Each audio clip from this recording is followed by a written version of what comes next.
Hey guys, back with the Apache Sun Pit, and I've got a little different today. I've got the lights on, and I pushed my throttle quadrant forward a little bit so we can get a better look at the item that we're interested in today. And if you're looking at this video, it's probably why you're interested, is how we did the Virpil Collective damper mod.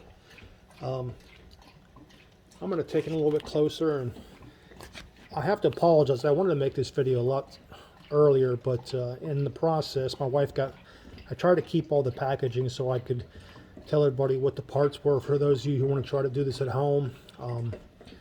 Now, unfortunately, again, I threw that stuff out, so I really wish I had it now, but so I'm going to guess on some of these as far as sizes for the bolts and what have you. So as you see here, this is basically the thing that makes this mod possible. At Lowe's or Home Depot, this is called a pipe hanger, and this is used in construction, and it's got a female threaded part here which a 3/8 threaded rod would go into, and it'll be hung upside down, and you'll see this a lot in commercial applications and what have you. So anyway, this size is 3/4 inch, the size of the bracket. Now they come in bigger and smaller sizes. I'm gonna jump ahead here a little bit, and this probably could have been used in retrospect a 1 inch. If I do it again, there's probably a couple things I would do differently.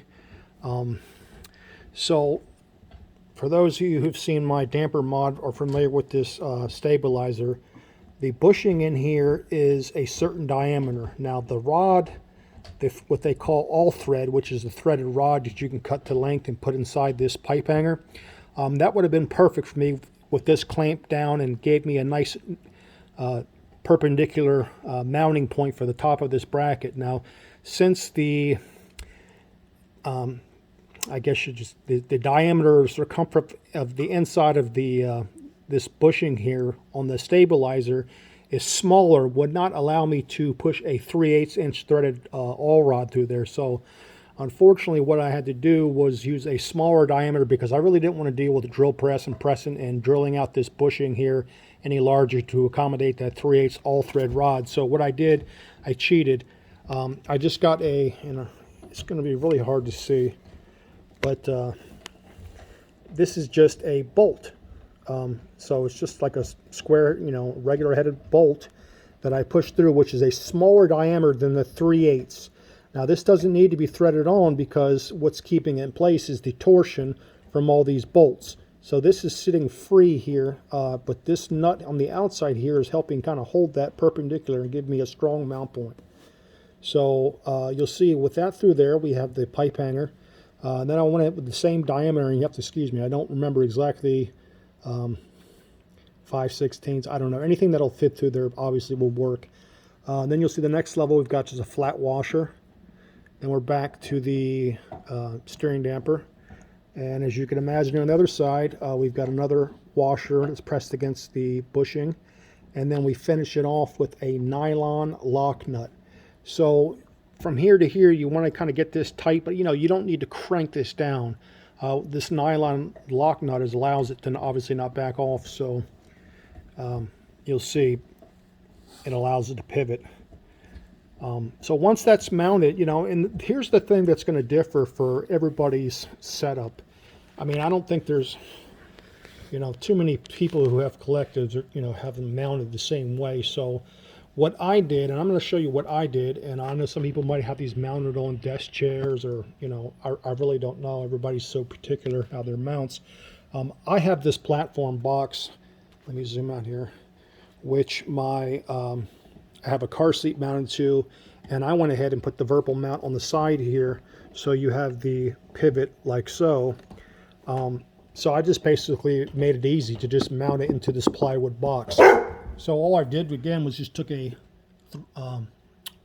threaded bolt. It's actually coarse thread, like I guess they call it a lag. And then I used a spacer rod. Let me see if I can get a better angle of that. Yeah, right here. So I just got this, tried to get this pipe to be parallel with the wall of this, and so I just measured, and I found this rod here, and I use a lot of this rod in my pit. This is kind of my little go-to cheap I guess it's the replacement for like what 40/40 aluminum, extruded aluminum stuff that guys have. I use a lot of plywood in my pit, and this stuff I found at Lowe's. It's great to build with. If you look under my stuff here, a lot of use threaded pipes. It's just good and strong. I do a lot of rigging in this here, so I have other stuff and other things that can it's very modular, and this stuff comes in different diameters, but it's pretty rigid. You really could build, and you can see like on my keyboard unit I have it supported there, and use this stuff. So I really highly recommend it for those of you guys who don't know about it. Yeah, it's pretty valuable. Back to the collective. Just wanted to go over the operation of it. I had a problem with my collective. I have the UH60 handle up top there, and over time it just, the weight of it, and I played with it. I call it the Virpil support, and they're very helpful. I tried, and I know you make small increments to the top and the bottom on these cams, and I could just never get it right. It was either way too stiff, I had to crank them down so it wouldn't, it wasn't comfortable, and I tried to get it right there, and it just over time would just start dropping. So this has totally eliminated that now. One other thing that I do like about this is for the $40 and I don't know $5 in miscellaneous bolts and stuff like that, it really feels so much more. I mean, Virpil, we all know Virpil's pretty much state of the art as far as I'm concerned, but it just makes it an already first class piece of equipment feel that much better. I can take my hand, it's just you can, it's 2 fingers, but it just feels, and it's really taken out of that, a lot of that deflection from the side to side. It's really just one axis now, and it just feels so nice. So anyway, again, the bottom part really is going to differ. I don't know. This is how I solved that. If you had it mounted to a desk chair or something else, I'm sure a lot of you guys who are watching this are pretty crafty too, and if people who are interested in doing this kind of hobby, usually aren't afraid to get their hands dirty and try stuff and see what works and share it with the community. So anyway, this is what I'm doing. If you've got anything different that you did, or you have any suggestions, I'd love to hear them. Thanks for watching.